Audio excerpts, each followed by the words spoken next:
Alright, I got the Smokey Joe going here. Doing some hamburgers tonight.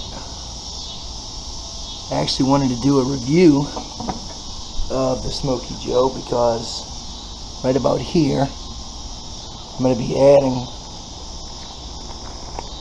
this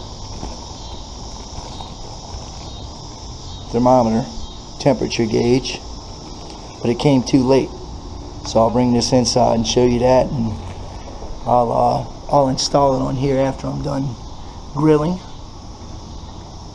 My burgers are almost done. Apologize for the voice. I woke up sick this morning.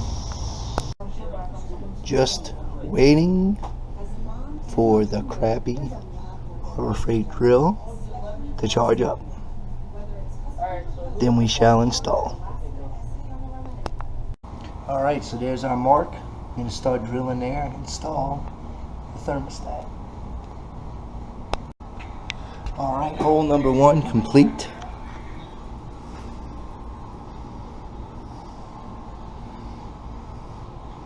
Start drilling hole number 2. And the second hole.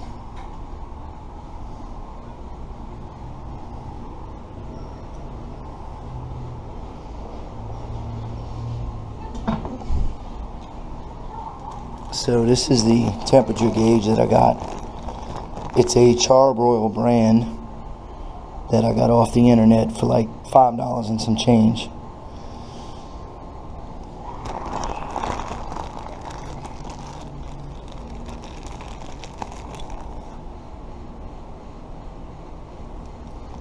Comes with a wing nut on the back.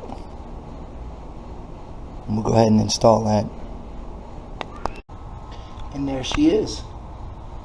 Just taking hand tighten the wing nut on the back. There's your temperature probe. Okay, I'll put it right there where the vent is. That way I get the temperature of the food, because that's where I keep the food, and it's very close to the grill level. So that's that. We'll see. Don't need it for burgers and stuff like that. I pretty much got it for doing ribs and stuff that I kind of want to stretch the limits of this grill on. But there it is.